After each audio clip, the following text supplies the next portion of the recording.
olvidado hacerlo antes. Bueno, entonces, cuando hablamos de software, necesitamos un sistema operativo y los programas necesarios, en este caso, programas de diseño o edición, ¿sí?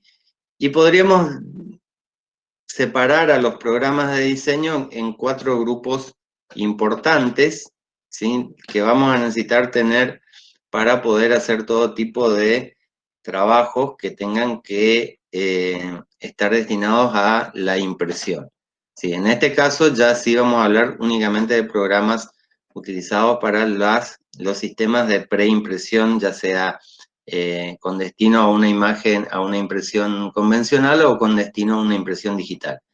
Entonces, como programas de edición o tratamiento de imágenes, podríamos decir que a pesar de que hay muchos programas disponibles en el mercado, los diseñadores somos usuarios de Photoshop en su gran mayoría, si no la totalidad. Entonces, como que ahí, cuando hablamos de edición o tratamiento de imágenes, siempre vamos a estar usando el programa de Photoshop. Para gráficos vectoriales, ¿sí? O edición en 3 dimensiones, tenemos el Corel, el Illustrator, SolidWorks, ¿sí? Que es un programa que se puede usar para diseño en 3D, y el programa más complejo, que por ahí se utiliza más en diseño industrial o en ingeniería, que es el 3D Studio, ¿sí? Para productos editoriales, el más utilizado es el InDesign, ¿sí? Que forma también parte del paquete de Adobe, y el otro programa que se utiliza muchísimo es el Quark Express, ¿sí? Que, bueno, tiene gran aceptación en algunos ámbitos de las editoriales, aunque con esto del paquete de Adobe, generalmente cuando trabajamos en una editorial, en un diario, por ejemplo, o en un medio, se suele trabajar más bien con los paquetes de programa. Entonces, si yo estoy trabajando con Photoshop, Illustrator, seguramente voy a utilizar el InDesign.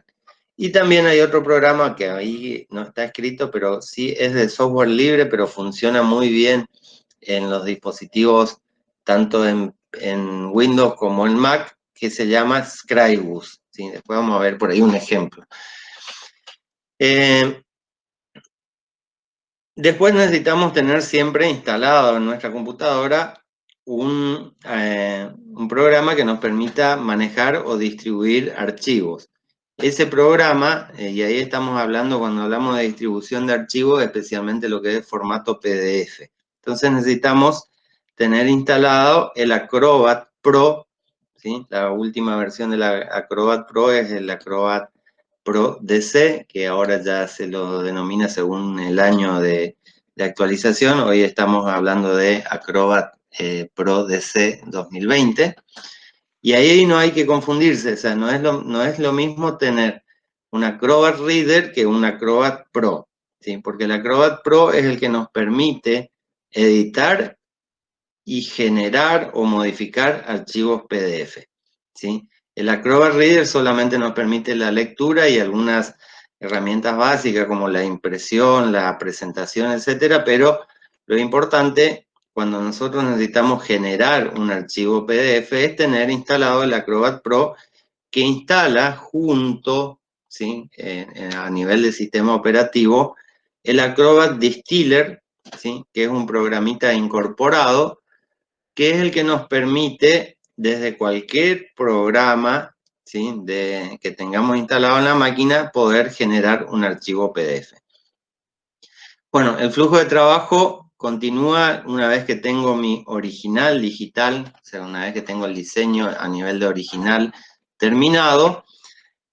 Ese archivo va a pasarse a lo que se denomina RIP, ¿sí? El RIP, traducido al español, sería un procesador de imágenes de trama, que puede ser de hardware, ¿sí? De software o una estación de trabajo, que tiene incorporado dentro de ese RIP lo fundamental es que tiene el lenguaje PostScript incorporado. Ahora después vamos a ir viendo qué es cada una de estas cosas.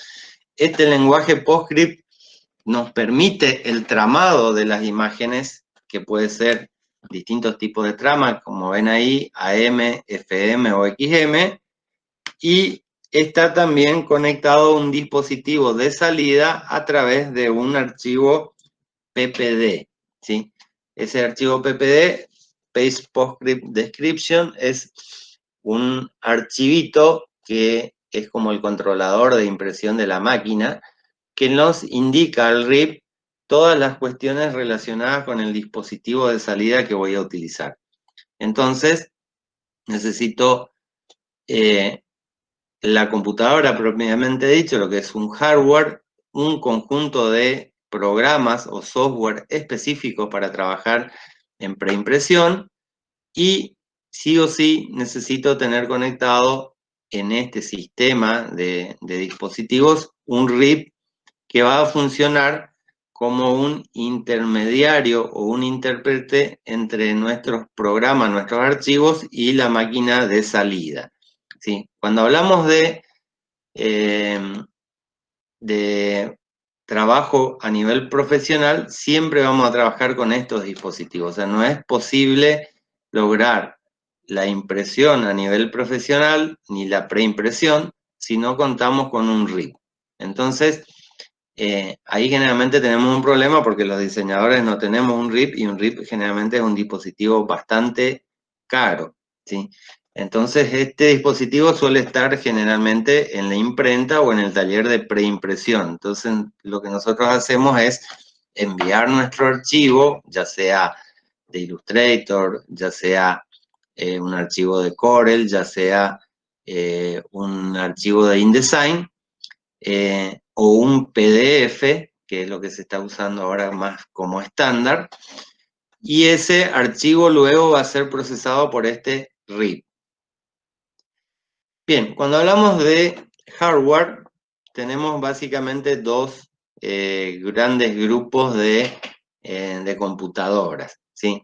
Las computadoras que trabajan en Windows y las computadoras que trabajan en sistema Mac. Dentro de cada una de estas podemos tener las opciones de trabajar con una computadora de escritorio, ¿sí? A la que se le llama desktop, ¿sí? O PC generalmente. También tenemos la opción de una computadora all-in-one, ¿sí? Normalmente estas computadoras suelen tener las pantallas touchscreen, que no son realmente aconsejables para los diseñadores. Nosotros preferimos el mouse y el teclado, o una tableta digitalizadora, como habíamos hablado el otro día. O puede ser una notebook o netbook, ¿sí? Esto más o menos, así como está presentado, también es el orden en el cual mejor funcionan, ¿sí?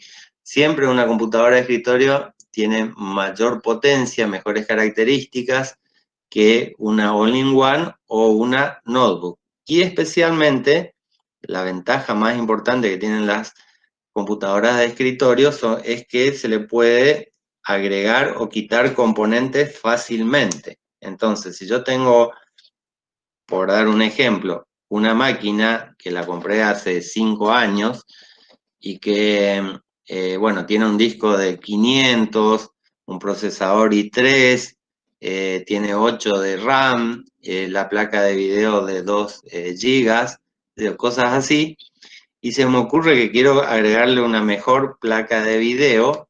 Lo único que tengo que hacer es quitar 2 tornillos, abrir la máquina, sacar la placa de video que tengo instalada, o si no la tuviera instalada y quisiera agregar una, y simplemente se enchufa el nuevo componente que le quiero poner a la máquina, y la máquina automáticamente lo reconoce, y ya estamos hablando de tener una máquina un poquito más potente. Lo mismo puede ser para agregar memoria, para cambiar la capacidad del disco, ¿sí? Entonces, eso hace que para un diseñador gráfico, una computadora de escritorio siempre sea recomendable por sobre una notebook o una computadora all-in-one.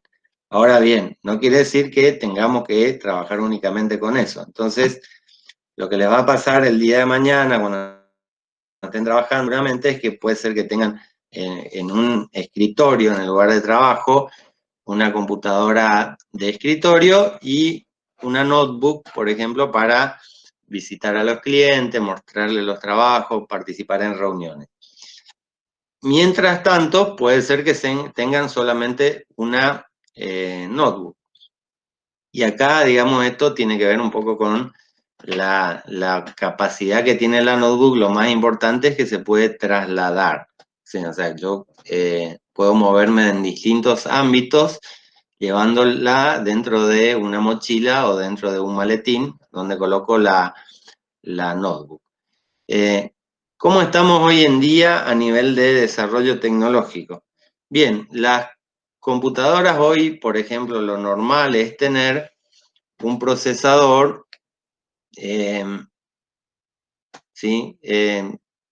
De octava generación, más o menos de lo que estamos hablando hoy en día, si estamos en la octava o novena generación, dependiendo la marca, ¿sí? Que puede ser Intel o AMD, son los procesadores más instalados en el mercado, y podríamos tener un Core i7, por ejemplo, de octava o novena generación, que sería como lo máximo en procesadores económicos, o podríamos tener ya un procesador Xeon, que ya no está dentro de la lista de los procesadores económicos. Son procesadores un poco más caros, más potentes, pero también estamos hablando de procesadores que son muy caros. Uno de los motivos que hacen que las Mac, ahora enseguida vamos a hablar de las Mac, sean caras es que generalmente están viniendo con procesadores de Intel Xeon, ¿sí? Y esos son los procesadores más caros.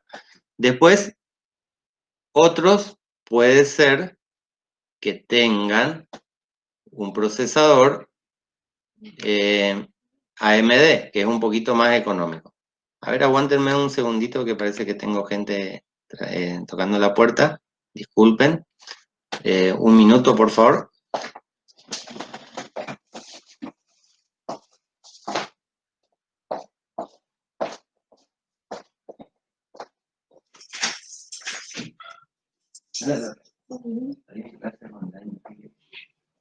Vamos a parar un rato. Si queréis la plancha.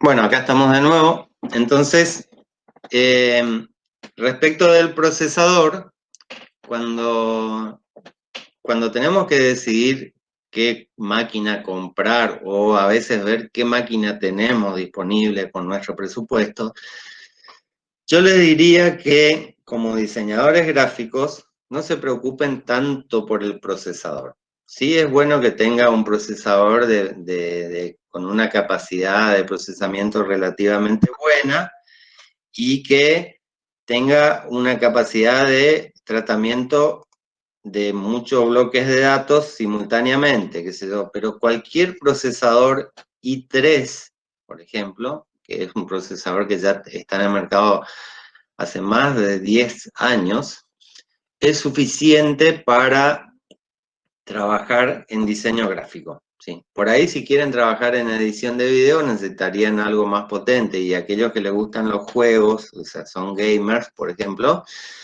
bueno, por ahí sí necesitan un procesador un poco más potente, pero ¿qué es lo más importante en una máquina para trabajo en diseño?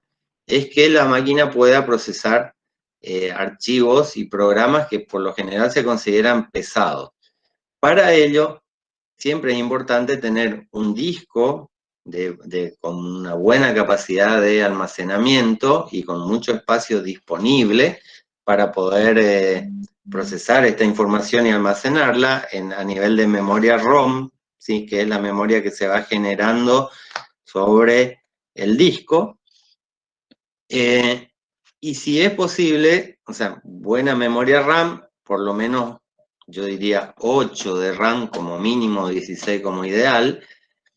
Y si es posible, invertir unos pesitos en vez de gastar en un procesador i7 de octava generación, que están bastante caros, o un procesador Xeon, sería más interesante poner en nuestra computadora un disco sólido, ¿sí? Un disco sólido es un disco que tiene una tasa de transferencia de información al menos 10 veces más rápida que un disco rígido, ¿sí? No sé si se entiende lo que estoy diciendo, pero el procesador es una parte importante de la máquina, ¿sí? Y generalmente es el componente más caro, ¿sí? Tenemos la placa madre, el procesador, la memoria y los agregados, que en este caso serían, por ejemplo, una placa aceleradora de video, pero luego esto está conectado a un disco, ¿sí? En el disco es donde está alojado tanto el sistema operativo como los programas y los archivos que voy a usar para trabajar. Si el disco tiene una tasa de transferencia de 10 megabytes por segundo y tengo un procesador capaz de procesar 300 megabytes por segundo, la máquina va a estar limitada a trabajar a la velocidad del disco, ¿sí? Y por lo general, cualquier procesador i3 es más rápido que un disco rígido de última generación. Entonces, si ustedes están pensando, digo, quiero cambiar mi máquina, quiero comprarme una máquina más potente, mi máquina se me cuelga, anda lenta, necesito invertir en eso, en realidad, lo primero que deberían hacer es ver cuánta memoria RAM tiene la máquina y qué tipo de disco tiene. Si no tiene ya un disco sólido, la primera inversión recomendable para trabajar en diseño sería tratar de que esa máquina tenga un disco sólido, por lo menos para el sistema operativo y el manejo de programas.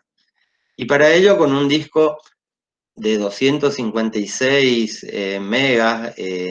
gigas, perdón, o uno de 500 ya como mucho sería más que suficiente. Y después puedo usar el mismo disco sólido que tiene mi máquina para ponerlo como un archivo de almacenamiento, ¿sí? Donde voy a ir guardando todos mis trabajos. Les digo, por experiencia, ya hace algún tiempo lo venimos haciendo nosotros, es que siempre antes de comprar una computadora nueva, antes de invertir en procesador, ¿sí? O en gabinete o cosas así, lo más recomendable es que tenga la posibilidad de incorporarle a esa computadora un disco sólido.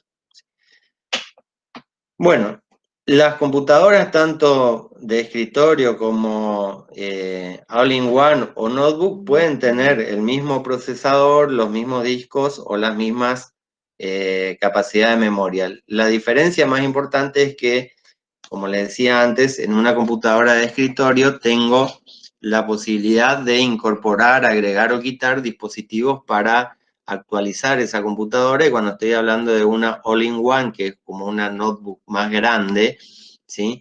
Básicamente que no tiene el teclado y el mouse incorporado, sino que vienen aparte, aunque quedan muy lindas en el escritorio, ¿sí? La notebook, por otro lado, también es un dispositivo que es muy difícil de actualizar. Se puede, sí, se puede cambiar el disco, se puede agregar memoria, pero la limitación principal que tiene una notebook es el espacio físico que tiene para los dispositivos. Y generalmente cualquier dispositivo para una notebook siempre va a ser mucho más caro que para una PC de escritorio, ¿sí? Otra ventaja importante que tiene siempre una máquina de escritorio es que le podemos poner un monitor un poco más grande, ¿sí? O sea, ¿sí? Cuando hablamos de monitores, lo ideal sería trabajar con un diseñador, con los programas de hoy en día y lo que necesitamos de diseño.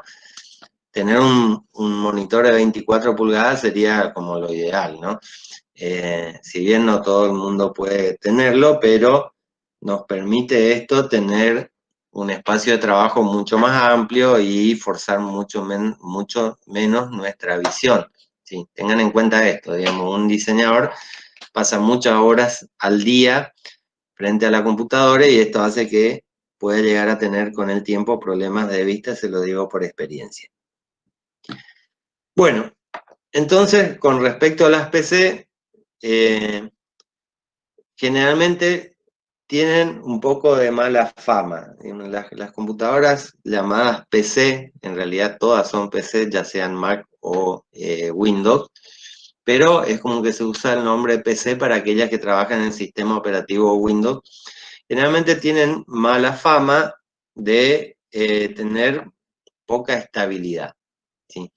Y esto en realidad no tiene que ver solamente con el hardware, o sea, o no tiene que ver con el hardware en realidad, porque hoy en día una Mac o una PC podrían tener los mismos componentes a nivel de hardware, no en la parte estética de presentación exterior, digamos, sino en el interior. Pero, bueno, ahí tenemos el problema de que estas máquinas trabajan con sistema operativo Windows, ¿sí? Y el Windows tiene sus mañas, ¿sí? Una cosa que tienen que ver ustedes en el momento de comprar o instalar una computadora es de tratar de que ese Windows sea un Windows Pro y no un Windows Home, ¿sí? El Windows Home no tiene ciertos componentes y eso hace que cuando quiera trabajar con programas de diseño o que quiera conectar determinadas impresoras profesionales u otros dispositivos, no funcione correctamente, o sea, no tenga los controladores y no tenga herramientas de red y otro tipo de herramientas que no suelen tener los Windows, que están pensados y diseñados para uso en la casa, digamos, o sea, un uso personal. Entonces, lo ideal sería tener instalado algún Windows profesional, ¿sí? Un Windows Pro. Y normalmente las máquinas no vienen con Windows Pro instalado y ese Windows Pro no es muy barato si lo quiero conseguir. De todas maneras, se consigue, digamos, gente que te pueda llegar a instalar un Windows en una máquina, un Windows profesional, a un costo accesible. Esto hace que la máquina se vuelva un poco o bastante más estable en cuanto al funcionamiento y que no digo que se parezca a una Mac, pero por lo menos funciona bastante bien a un precio mucho más económico de lo que es una Mac. Y ahí vienen las Mac, ¿sí? Son unos aparatos muy lindos, ¿sí? Muy lindos en cuanto al diseño, pero lamentablemente la principal desventaja de una computadora Mac es el precio, ¿sí? Una computadora de Macintosh siempre es mucho más cara, estamos hablando del doble o hasta 3 veces más cara que una PC con Windows. Por un lado, y por el otro lado, estamos hablando de una computadora que es muy difícil de actualizar. O sea, sería mucho más como comprarse una notebook y usarla hasta que no sirva y después es muy difícil de agregar, quitar o cambiar componentes, ¿sí? Como pueden ya ver en los dibujos, las máquinas, la última Mac Pro, que es esa que parece un tubito, ¿sí?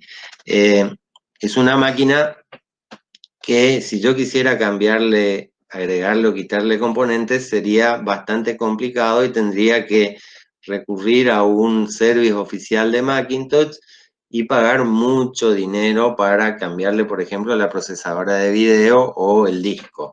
Entonces, esa es la principal desventaja. La principal ventaja que tiene la Mac es que el sistema operativo es mucho más estable que el Windows, ¿sí? Al ser un sistema operativo más estable y más liviano, por lo general la Mac funciona más rápido, o sea, a un mismo nivel de hardware, va a funcionar generalmente más rápido y se va a colgar menos o no se va a colgar directamente. Esto nos da como una mayor tranquilidad y estabilidad a la hora de trabajar, ¿sí? Siempre y cuando estemos dispuestos a pagar lo que está valiendo hoy en día en el mercado una Mac, que como muy barato una MacBook Air puede estar en los $2.000 y puede llegar a valer hasta $6.000 la última Mac Pro con un monitor de 4K. Entonces, seguramente algunos podrán tener la posibilidad de tener una Mac y estarán muy contentos con la Mac, pero la mayoría de los diseñadores, al menos en un principio, no tenemos los recursos suficientes para acceder a ese tipo de tecnología por una cuestión de precio.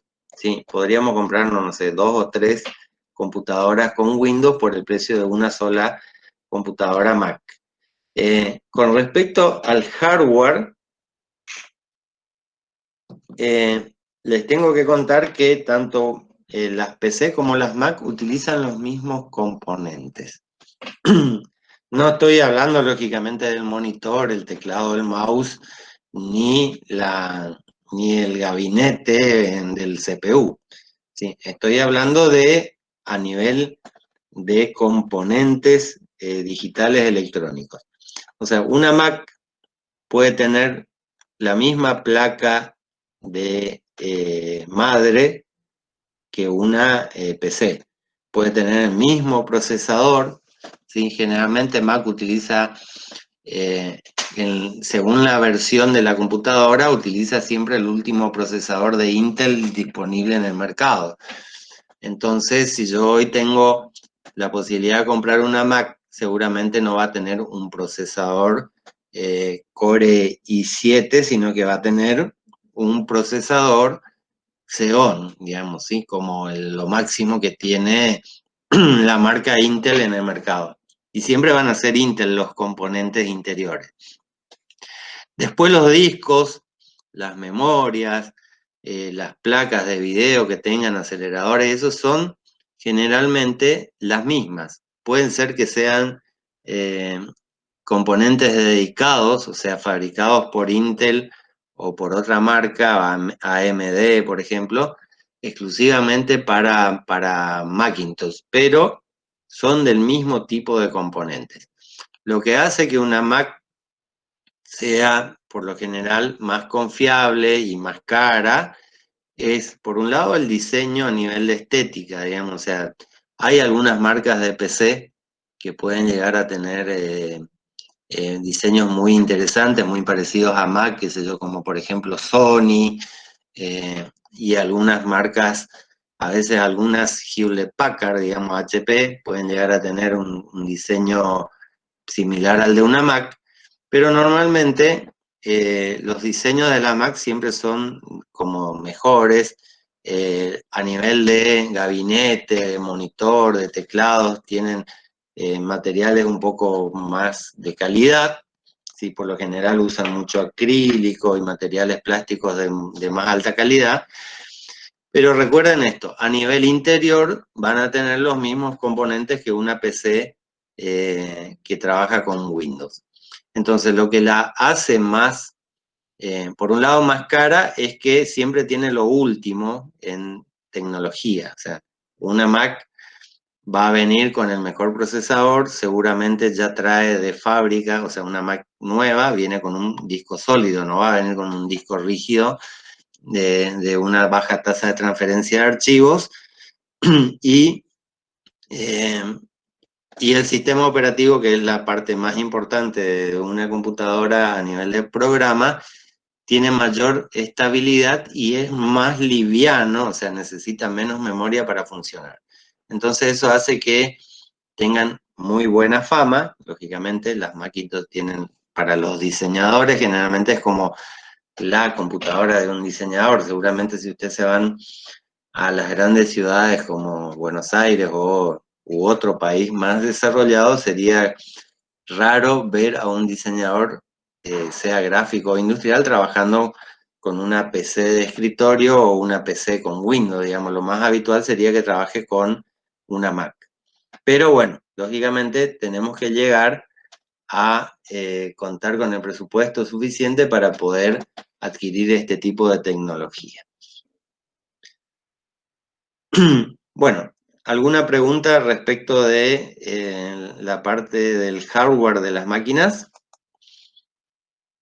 ¿Vamos bien? ¿Me siguen? No, sí, profe, perfecto con ese tema. Bien. ¿Nadie tiene ninguna duda? ¿Por ahí alguien está pensando en comprarse una máquina o actualizar la que tiene? y tiene alguna duda, podemos evacuarla en este momento. Si no, continuamos. Bueno, por lo que veo, todos tienen la última Mac instalada en su escritorio. No, Están todos contentos. Bien, ¿alguien tiene Mac? Pregunto. yo no. Yo tengo una, profe. Bien, ¿y qué Mac tenés, te acordás? Es modelo 2012, es la MacBook Pro. MacBook Pro, sí. Sí. Una notebook, sí, y funciona bien, ¿no es cierto? Sí, solo que le tuve que cambiar a un disco sólido. Ah, viste, bueno, en esa época todavía las Mac no venían con disco sólido. Hoy en día, si te compras una Mac, ya viene con el disco sólido, o sea, no viene más con disco rígido. Igual también hay PCs, o sea, computadoras con Windows que ya vienen de fábrica con disco sólido y son lógicamente un poco más caras. Bien, entonces le decía, como resumen, si quieren, porque seguramente todos tienen una computadora que puede funcionar mejor o peor. ¿Sí? De hecho, estudiar diseño sin tener una computadora es casi imposible. Lo que le puedo dar como, si se quiere, recomendación es que la inversión prioritaria para una computadora, o sea, todas las partes son importantes, lógicamente es importante tener un buen monitor, es importante tener un buen mouse, un teclado que funcione correctamente, ¿sí? O sea, si la máquina funciona, digamos, y empieza, por ejemplo, a parecerles que está muy lenta, lo primero y el lugar a donde deben darle prioridad en la inversión no es el procesador, ¿sí? Entiendan esto, digamos, porque normalmente cuando yo voy a comprar una máquina, el vendedor de la máquina le quiere vender la máquina más cara, ¿sí? Y generalmente le va a querer vender la del último procesador. Entonces, le va a decir, bueno, te vendo un i7 de octava generación, ¿sí? Y es un procesador que hoy en día, solamente el procesador debe valer unos 60 o 70 mil pesos. O sea, solamente el procesador, no estoy hablando de placas, de discos, de dispositivos, o sea, todos los demás componentes de la máquina. Y eso, comparado con un i5, por ejemplo, de séptima generación, que vale más o menos 30 mil, o sea, la mitad. ¿Sí? O sea, el procesador de última generación generalmente está mucho más caro que el de 2 o 3 generaciones más atrás. Bueno, la máquina, no importa si tiene el último procesador y no tiene un buen disco, como un disco sólido, va a funcionar lenta igual. Se va a colgar en algún momento porque el disco no tiene la suficiente velocidad de tasa de transferencia de información y hace que la máquina se ralentice, o sea, se vuelva mucho más lenta. Por lo tanto, la recomendación es primero invertir en un buen disco, un disco sólido, en lo posible, un disco sólido de alta capacidad, pero si no, un disco sólido pequeño de unos 250 gigas, que para que funcione el sistema operativo y los programas, y ahí se le puede agregar una unidad de almacenamiento externa o interna, dependiendo si es de notebook o si es PC de escritorio, y la máquina va a funcionar mucho más rápido, ¿sí? Mucho más rápido y más estable, digamos, ¿sí? Y después, bueno, mayor capacidad de memoria también implica mejor funcionamiento de la computadora. Entonces, 8 está bien, funciona, 8 GB de RAM funciona, pero si tengo 16, funciona mucho mejor. Y bueno, y después el día de mañana, cuando les sobre plata y quieran comprarse un procesador i7 o Xeon de última generación, lo hacen, digamos. Pero en primer lugar, si van a invertir algún tipo de dinero en mejorar la tecnología, empiecen por el disco sólido y la memoria. Y después, por último, el procesador y los demás componentes, como para tener una máquina más ágil. Bueno, habíamos dicho software, el segundo componente importante de los medios de procesamiento. Acá, una de las cosas que uno suele hacer y es recomendable hacer generalmente es trabajar con un paquete de programas. ¿Sí? Cuando yo hablo de un paquete de programas es, por ejemplo, trabajo con el paquete de Adobe o trabajo con el paquete de Corel, ¿sí? U otro paquete de software libre, para que haya la máxima compatibilidad entre los distintos programas que estoy usando y que lo hago por lo general simultáneamente. A nivel de popularidad y hasta podríamos decir aceptación, el paquete de Adobe es el software o el conjunto de software más utilizado y mejor aceptado en el ámbito de la preimpresión.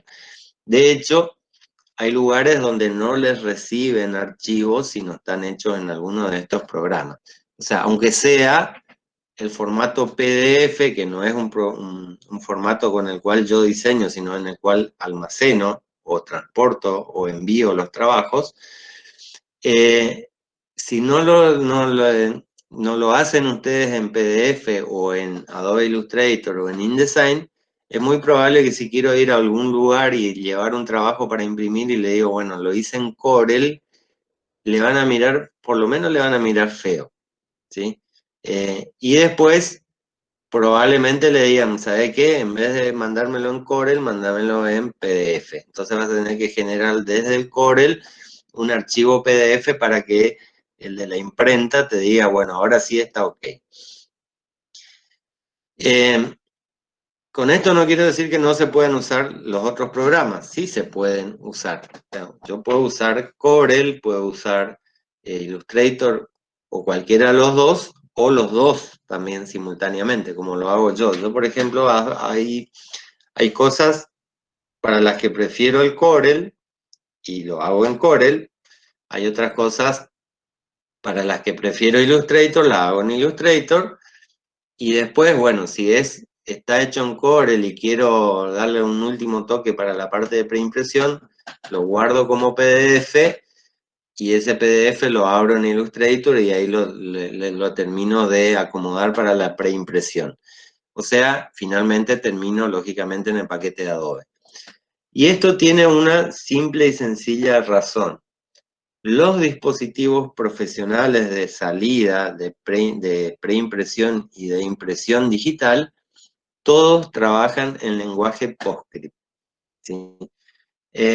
Y bueno, casualmente el lenguaje PostScript es propiedad de Adobe, ¿sí? El dueño de la patente, el dueño de los sistemas de PostScript es Adobe, y para poder hacer la impresión o la preimpresión digital necesito sí o sí utilizar el lenguaje PostScript. Por lo tanto, los programas de Adobe tienen esa fama de ser mejores, lógicamente porque son ya nativos compatibles al lenguaje PostScript. De hecho, el Illustrator o el Photoshop nos permiten guardar directamente en formato EPS o en formato PDF sin necesidad de exportar, ¿sí? Y eso hace que el flujo de trabajo sea, por un lado, más estable, o sea, más compatible, y por otro lado, la mayoría de las personas quiere ahorrar tiempo, que es lo más importante, entonces opta por trabajar con el paquete de Adobe. De todas maneras, como le dije, eso no quita que no se puedan usar otros programas de otras compañías para trabajar en la parte de preimpresión. Pero si quieren a nivel de recomendación, les diría, traten de trabajar siempre con el paquete de Adobe como prioritario, como primer grupo de herramientas que tengan, y después complementariamente poder usar. A mí, por ejemplo, me gusta mucho dibujar gráficos vectoriales en Corel, me parece más sencillo que Adobe, no sé si es por costumbre o por qué, pero me resulta como un poco más fluido y más fácil y más rápido dibujar en Corel y de gráfico que lo dibujé en Corel, lo puedo exportar como PDF y lo incorporo en Illustrator y sigo haciendo otras cosas ahí. El tema más importante es saber cómo generar el archivo PDF, y eso me parece que lo vamos a tener que hacer en algún momento en una clase, si es posible una clase presencial sería lo adecuado, si no podemos ver cómo compartir pantalla y ver los seteos y las configuraciones. Pero para que un archivo salga bien, si se quiere, un archivo que hago en Corel, por ejemplo, y luego genero un PDF y el PDF está mal hecho porque está mal seteado, mal configurado, probablemente tenga problemas en la impresión que pueden ser de calidad o de compatibilidad. Entonces, ahí hay que saber cómo hacer el uso del Corel y luego saber cómo generar un PDF apto para la preimpresión desde el programa que esté utilizando. Yo creo que el año pasado, cuando vimos originales, le había mostrado un poco del seteo de PDF, ¿sí? Y bueno, en algún momento lo vamos a ver de nuevo con un poco más de profundidad. Bueno, entonces los programas de diseño, lógicamente es una parte muy importante del proceso de preimpresión, utilizar el programa correcto, de la forma correcta. Lógicamente este tema es de computación, no es de tecnología, pero para nombrarlos y verlos cuáles son, tenemos, como les dije, el grupo de programas de edición de imágenes, donde el Photoshop es como el programa más utilizado, aunque hay otros, ¿sí? En autoedición o diseño editorial tenemos el InDesign. Ahí, si en algún momento llegan a trabajar en alguna editorial o medio de comunicación impreso, puede ser que además del InDesign utilicen el plugin o complemento de InDesign, que es el InCopy. El InCopy es el mismo programa que el InDesign, pero es de trabajo colaborativo en red. O sea, varias personas pueden estar trabajando sobre un mismo archivo o una misma página simultáneamente, ¿sí? Es la diferencia entre el InDesign y el InCopy. Con el InDesign yo estoy trabajando en una página y solo yo puedo modificar y trabajar esa página hasta que la guarde y se la pueda abrir otra persona en otra computadora y continuar trabajando. En el caso del InCopy, es un programa que nos permite tener una misma página o un mismo archivo abierto simultáneamente y cada uno de nosotros podría estar trabajando en una parte o sección distinta del archivo, ¿sí? O sea, no en la misma sección no se puede trabajar simultáneamente, sino que se le asignan espacios o secciones a cada uno de los diseñadores que está trabajando y estos modifican esa parte que luego, para que la modificación sea aceptada o incorporada al archivo definitivo, hay una persona que es el administrador, ¿sí?, que habilita a la modificación del archivo. Bueno, ya hablamos un poco de ilustración o dibujo, Corel, Illustrator, 3D Studio o SolidWorks para diseño en 3 dimensiones. Bueno, después tenemos Linux, ¿sí? Linux es un sistema operativo de software libre y tiene, ¿sí?, si quieren ver después ahí hay un link, espero que esté funcionando todavía, ese link no lo verifiqué hoy. Si quieren, pueden trabajar con software libre y ahí lo que no necesitan hacer es pagar las licencias. De hecho, el sistema operativo Linux es mucho más estable que el Windows y además es gratis, ¿sí? No hay que pagar la licencia para poder utilizarlo. Y dentro de lo que se llama el software libre, existen muchos programas, también gratuitos y de uso libre, ¿sí?, bajo licencias Creative Commons o ese tipo de licencias, que tienen programas para diseño, ¿sí? Como por ejemplo el GIMP, ¿sí? El Krita, para diseño editorial el Scribus, y para dibujo e ilustración tenemos varios programas, pero entre ellos podríamos nombrar el Inkscape, el Zara Express o el SK1 o Blender, ¿sí? Son programas que tienen características similares tipo al Corel o al Illustrator o al Photoshop o al InDesign, ¿sí? O sea, son programas que se crean en el ámbito del software libre que se utilizan para diseño. ¿Cuál es el problema que tienen estos programas? Primero que no tienen aceptación en el ámbito de los talleres de impresión o preimpresión. O sea, ningún taller que yo conozca al menos, ninguna imprenta o taller de preprensa tiene o utiliza programas de software libre, ¿sí? Por lo tanto, como mínimo, a partir del software libre, lo que lo voy a tener que hacer es generar un archivo PDF. Cuando ya generé el archivo PDF, estoy usando nuevamente una parte del paquete de Adobe. Y por lo general, van a tener problemas de compatibilidad de fuentes en algunos casos y especialmente no van a tener la compatibilidad PostScript para la impresión profesional. Entonces, por eso es que generalmente no se utilizan este tipo de programas, o sea, todo lo que sea software libre y Linux, porque los dispositivos de impresión profesional y las imprentas o talleres de preimpresión profesional trabajan siempre con el lenguaje PostScript y por lo tanto siempre termina ganando el paquete de Adobe en esto.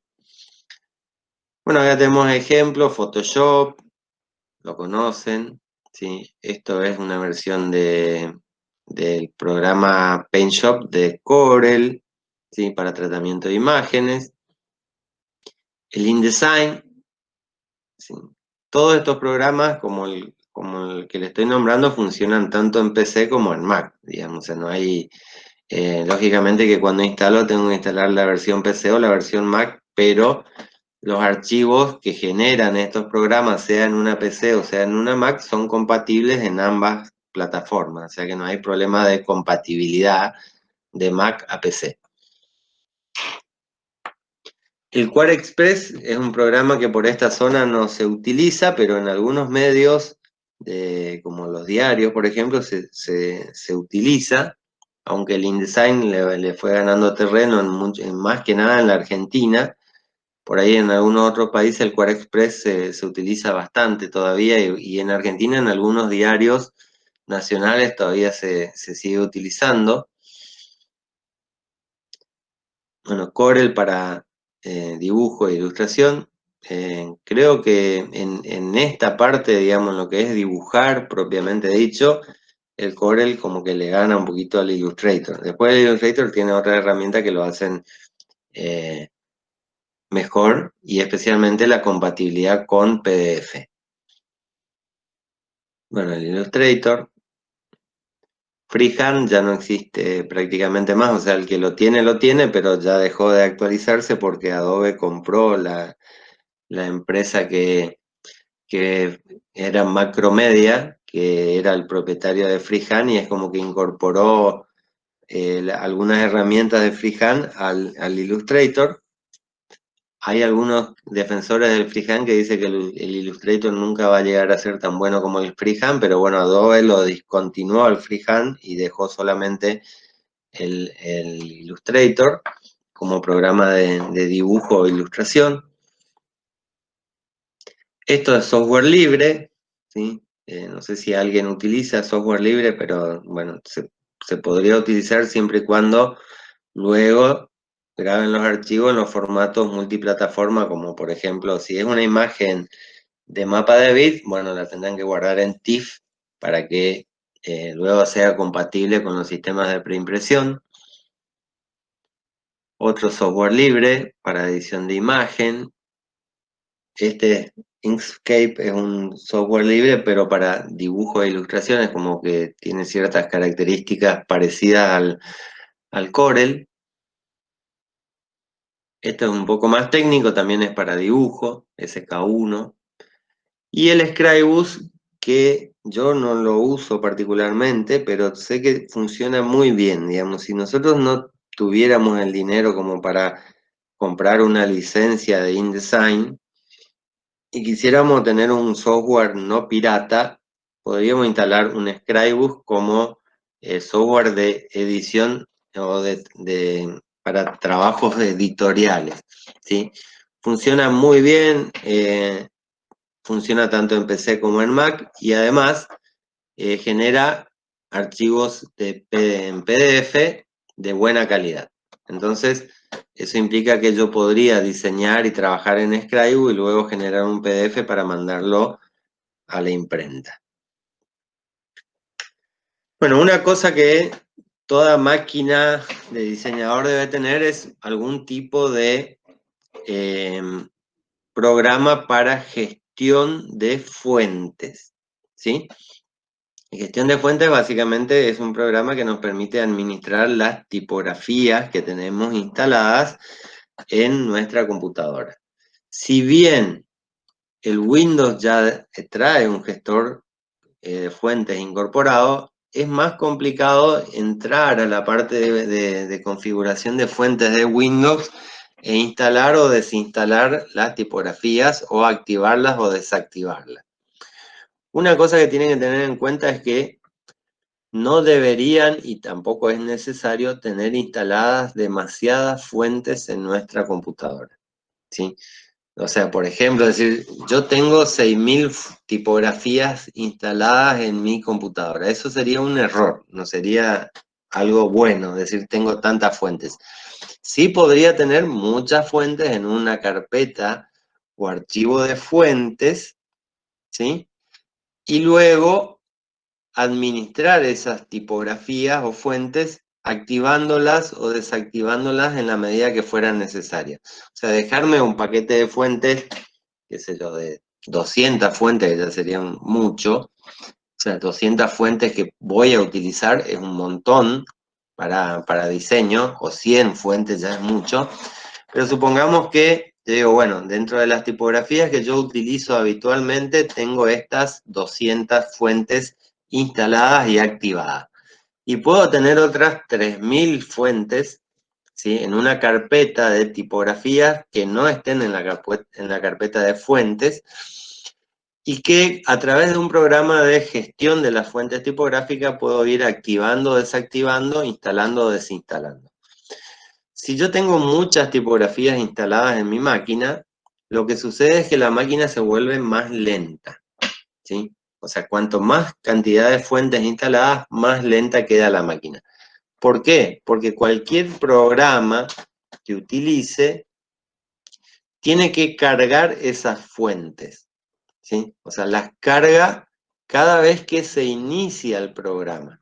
Entonces yo abro Word, o abro Illustrator, o abro Corel, o InDesign, o cualquier programa, Photoshop, y cuando veo la pantalla de inicio del programa, veo que en una parte dice cargando fuentes. Entonces, si tengo 200 fuentes, las va a cargar en 2 segundos, y si tengo 6.000 fuentes instaladas en mi máquina, va a tardar 1 minuto o 2 minutos para cargar todas las fuentes en el programa. ¿Para qué las carga? Para que después les aparezca como se ve en la pantalla, digamos, si yo voy a la parte de fuente de InDesign y abro, despliego la ventana, voy a ver que tengo todas las fuentes ahí. Y además, los programas, prácticamente todos los programas de diseño tienen lo que se llama la previsualización de la fuente. Entonces, cuando yo cuando yo veo una fuente determinada, también al lado veo una muestra de cómo es la fuente o la tipografía que estoy utilizando. Entonces, eso hace que la máquina o el programa con todas las tipografías que tengo instaladas se ralentice, o sea, se vuelva más lenta porque tiene que estar procesando todo el tiempo toda esa información. Por lo tanto, bueno, Adobe, el paquete de Adobe en sí viene con hoy en día es el Typekit. Lo malo del Typekit de Adobe es que trabaja en la nube. ¿sí? Porque el programa de Adobe hoy en día se utiliza Adobe CC, o sea, Creative Cloud, o también el DC, o sea, Document Cloud. Por lo tanto, las fuentes, o sea, todas mis fuentes que fueran de Adobe las tendría online, disponibles online.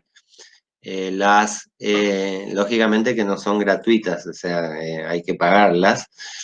Por lo tanto, yo puedo comprar un paquete de 100 fuentes, de 1000 fuentes o de 6000 fuentes, pagarlas, tenerlas online y a través del Typekit puedo activarlas o desactivarlas, añadirlas o quitarlas de forma online.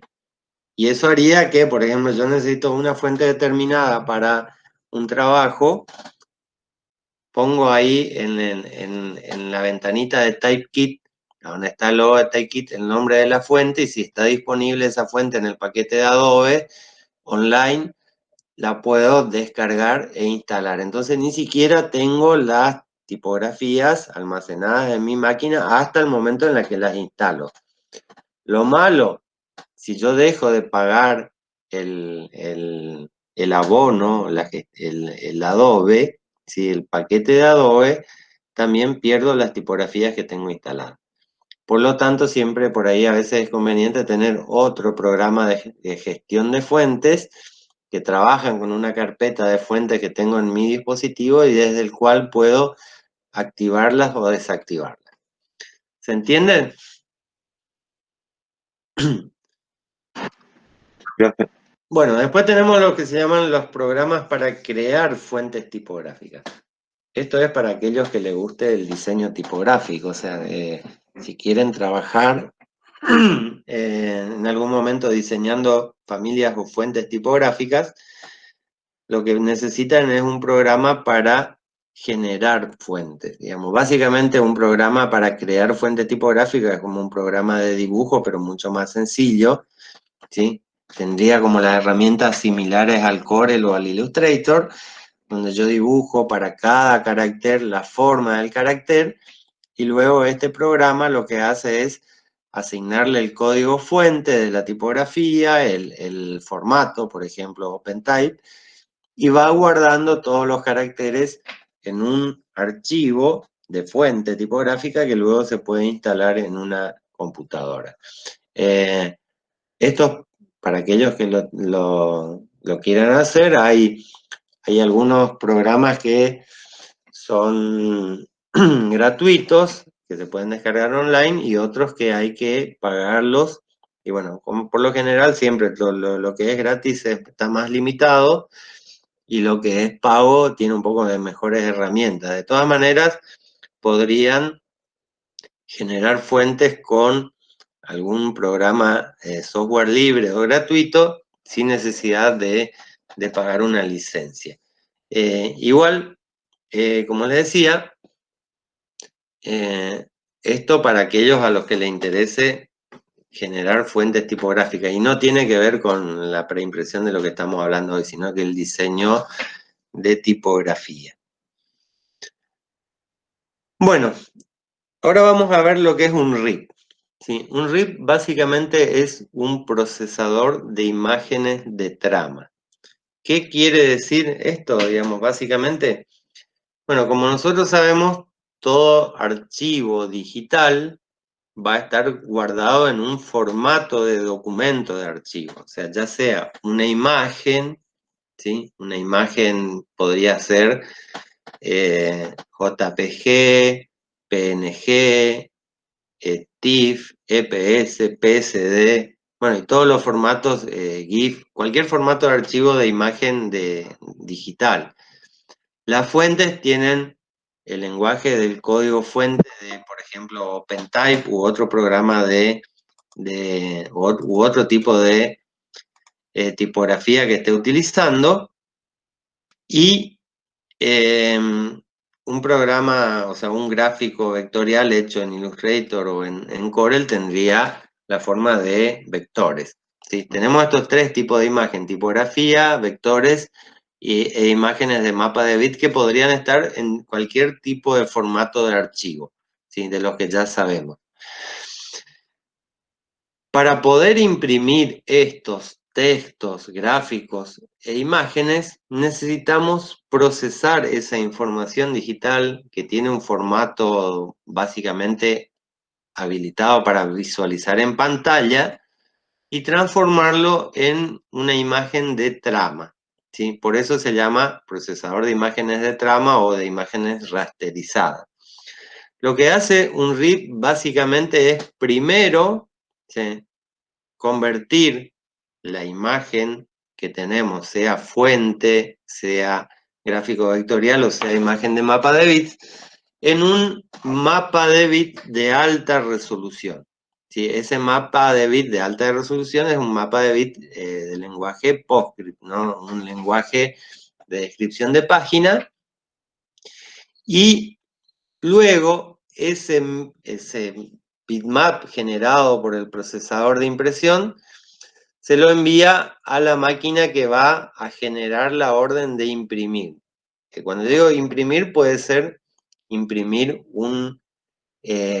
o procesar y filmar una película gráfica, puede ser filmar una chapa de offset en CTP, puede ser grabar un cilindro de rotograbado o filmar sobre un fotopolímero digital. Cualquiera de estas cosas las vamos a llamar imprimir. Digamos, o sea, lo que hace es convertir luego la imagen de mapa de bits de alta resolución en una imagen de trama, ¿sí?, que pueda ser interpretada por una impresora PostScript. ¿Sí? Eso es básicamente lo que hace el RIP. Primero, genera una imagen de alta resolución, un mapa de bits, y luego se supone que ese mapa de bits es de tono continuo, aunque visualmente no podríamos verlo, digamos, o sea, genera un archivo de mapa de bits, pero no para visualización en pantalla, sino que para poder convertirlo a una imagen de trama. Luego, una vez que ese mapa de bits se convierte a trama, también en ese momento el RIP decide qué tipo, o en realidad no es el RIP el que decide, sino el operador del RIP decide qué tipo de trama quisiera, cuál es la lineatura, la inclinación, la separación del color, o sea, todas estas funciones las cumple el RIP al momento de enviar ese archivo PostScript de alta resolución al dispositivo que va a imprimir la imagen. Entonces, la finalidad es conseguir una imagen rasterizada de alta resolución a partir de la información digital que tengo en mi archivo de diseño, ¿sí? ¿Qué tenemos que tener en cuenta? O sea, cualquier dispositivo de impresión profesional tiene un RIP en su firmware, o sea, en el programa que hace que funcione el dispositivo. Estamos hablando siempre de lenguaje de impresión profesional. El PostScript es como el único lenguaje admitido hoy en día como lenguaje de impresión profesional. Si bien existen otros lenguajes de impresión como el PCL, que utilizan generalmente Epson o las impresoras láser, cuando nosotros necesitamos una trama del tipo AM, una separación de color con rotación para que se vea la roseta, esto únicamente es posible hacerlo a través de un RIP y el lenguaje PostScript.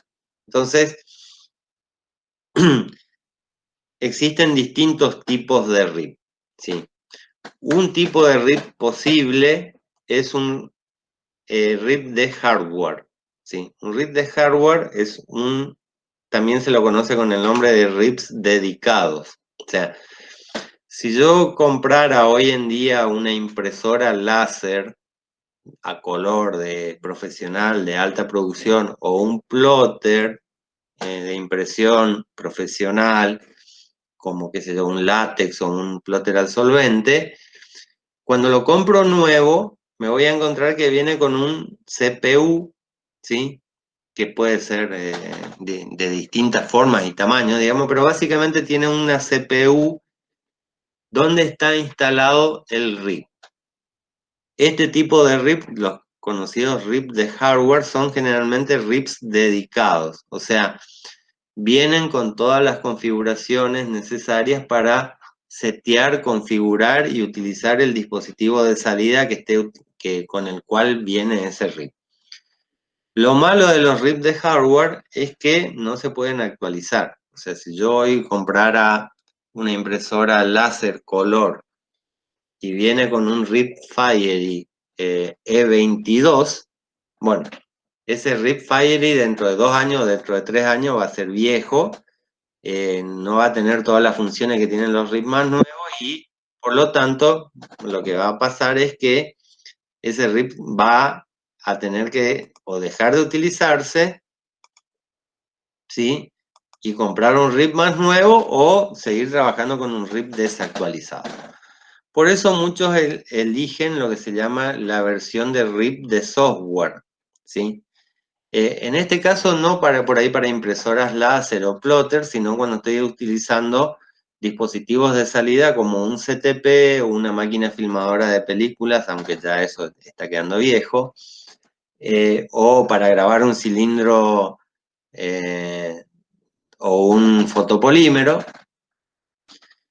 utilizo un RIP de software o una estación de trabajo. O sea, un RIP de software y una estación de trabajo vendrían a ser prácticamente lo mismo, ¿sí?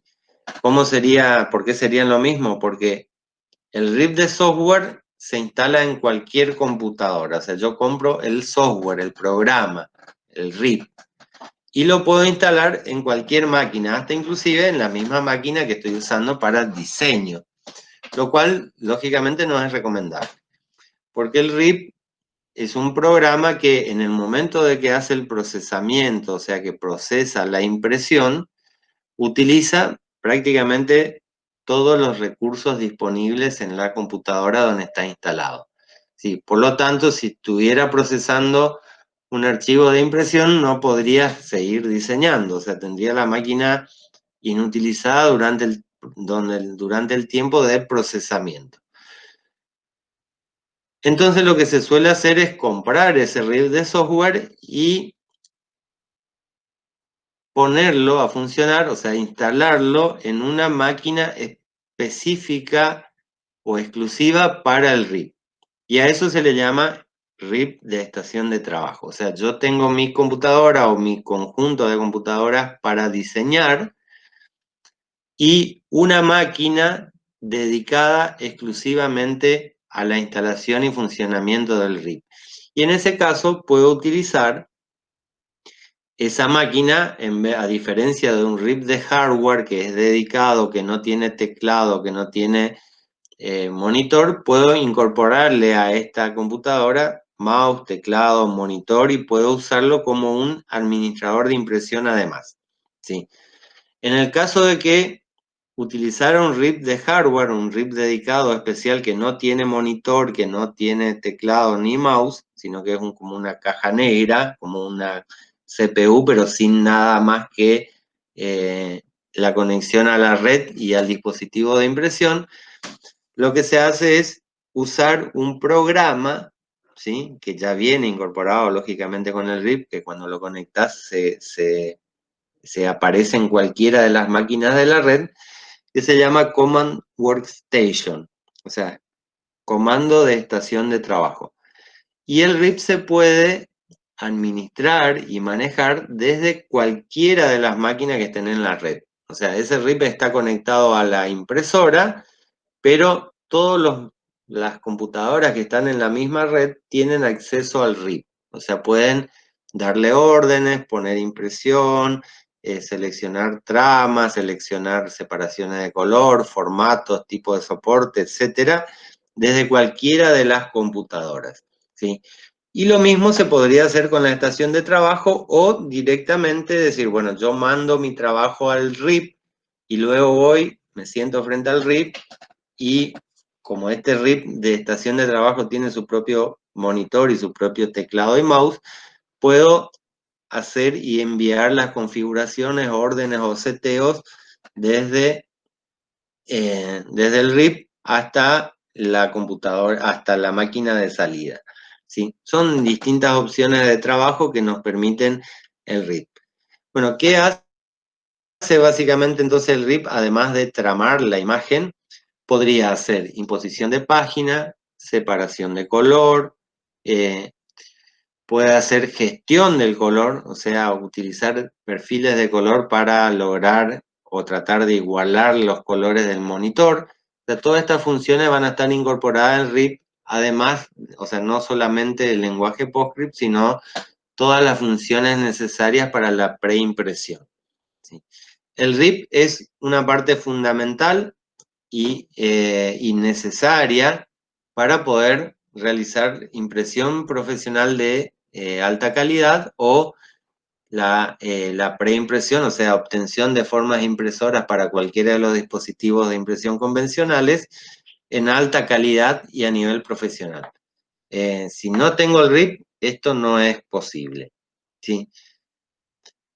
Bueno, acá tenemos lo que sería cómo funciona el RIP, cuáles son sus pasos, digamos. O sea, primero la interpretación, o sea, recibe el archivo que puede ser PDF, TIFF, InDesign, EPS, cualquier tipo de archivo, lo recibe, lo interpreta, o sea, lo lee, luego lo renderiza, ¿sí? Lo transforma en un bitmap o un mapa de bits de tono continuo, y luego lo transforma a trama para realizar la proyección. O sea, la proyección es básicamente la impresión, pero la llamamos proyección porque puede ser láser, o puede ser inject, o puede ser otra tecnología de impresión. Entonces, cuando hace la proyección, lo que hace es transformar a medios tonos ese mapa de bits de alta resolución, o sea, la trama, los medios tonos son la trama, y para ello existen tres tipos de proyecciones que puede realizar un RIP.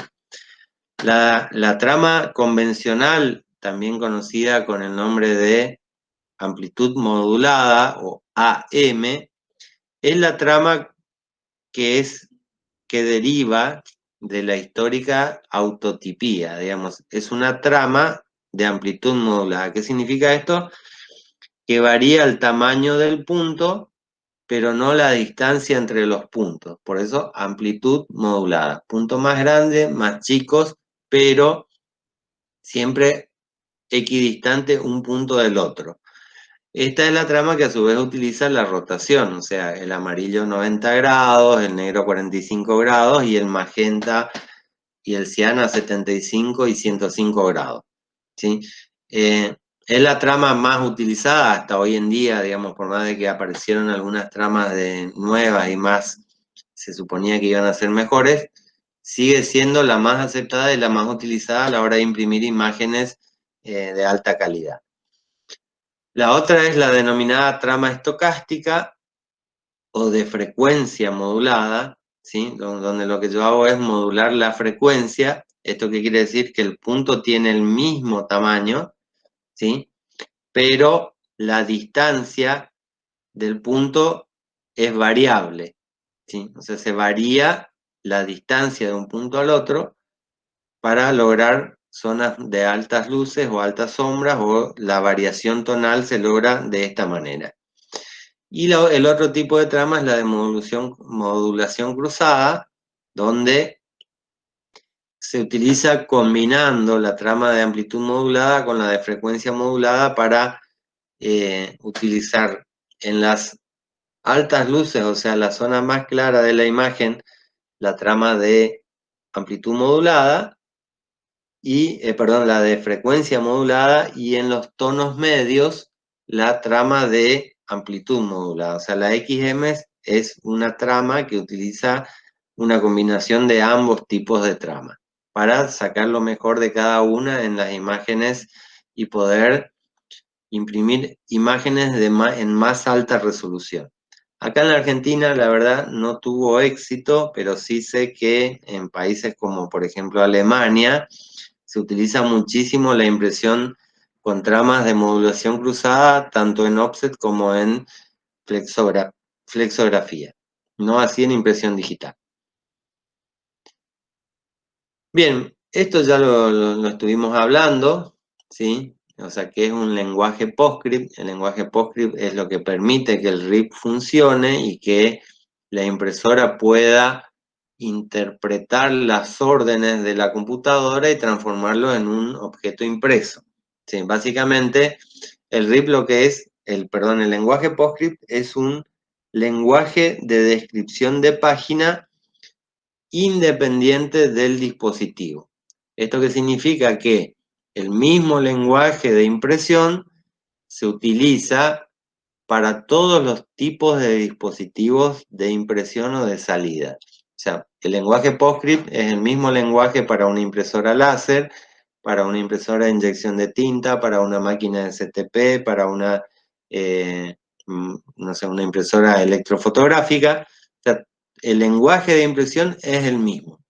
Lo que va a hacer que una máquina funcione u otra funcione con el dispositivo RIP y el lenguaje PostScript es lo que se llama el archivo de descripción de página PostScript. O sea, es lo que permite la comunicación del lenguaje PostScript y el RIP con la impresora.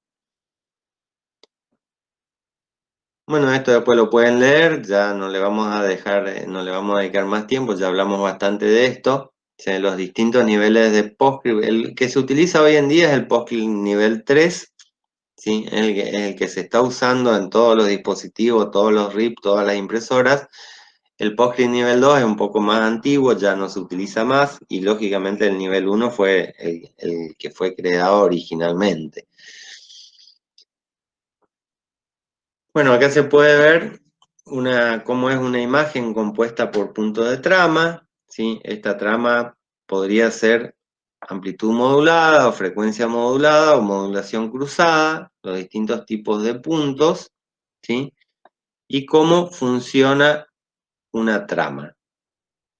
Lo que tienen que tener en cuenta acá cuando hablamos de dispositivos de tramado, o sea, lo que es el ripiado de la imagen y la transformación de mapa de bits a puntos de impresión, es que la resolución de la imagen digital va a estar dada en píxeles por pulgada y la resolución de salida o de impresión puede estar en puntos por pulgada o líneas por pulgada. ¿Cuál es la diferencia entre puntos por pulgada y líneas por pulgada? Bueno, en una imagen tramada, la resolución se mide en líneas por pulgada, o sea, LPI. Y para formar una línea de puntos, o sea, de trama, lo que se necesita son 16 puntos por pulgada, ¿sí? O sea, ¿se entiende esto? O sea, 16 puntos. Por lo tanto, como yo veo que lo que varía en una trama es el tamaño del punto, en realidad ese punto varía de tamaño porque está compuesto por 256 puntos, ¿sí? ¿Se entiende esto? Parece un trabalengua. O sea que cada punto de la trama de amplitud modulada está compuesta por 256 puntos de láser o de la boquilla de chorro de tinta de la impresora que estoy utilizando. Entonces, para formar 256 niveles de grises de una imagen, el punto que cambia de tamaño, o sea, la amplitud modulada del punto se compone de 256 puntos más pequeños. Y ahí está la relación entre DPI y LPI. O sea, por cada línea, o sea, por cada LPI, o sea, por cada línea de puntos de amplitud modulada, necesito 16 puntos de los PPI. Sí, esto después por ahí, más adelante, si alguien tiene alguna duda de cómo se transforma, igual ahí le voy a publicar después un apuntecito porque explica cómo esto funciona. Pero básicamente siempre tienen que tener en cuenta que, por ejemplo, para tener la equivalencia entre la LPI y el DPI, la relación es de 16, ¿sí?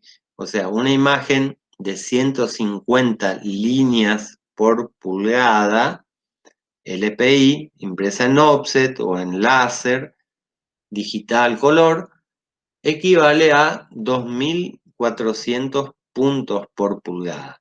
O sea, yo para generar la imagen de 150 líneas con 256 variaciones tonales, necesito tener una impresora de 2400 puntos por pulgada. Esto es difícil de entender así, parece un trabalengua, pero en el momento que lean e investiguen un poquito más se van a dar cuenta bien cómo funciona. Bueno, acá tenemos en la imagen un ejemplo de cómo se forma la roseta de impresión, porque las tramas, ¿sí? Cian, magenta, amarillo y negro, tienen distintas rotaciones o inclinaciones. Cuando yo superpongo estas tramas que tienen distintas inclinaciones, lo que logro es formar lo que se denomina la roseta de impresión, que es algo muy característico de todas las imágenes que están impresas con tramas PostScript. Bien. Hasta acá entonces la clase teórica del día de hoy.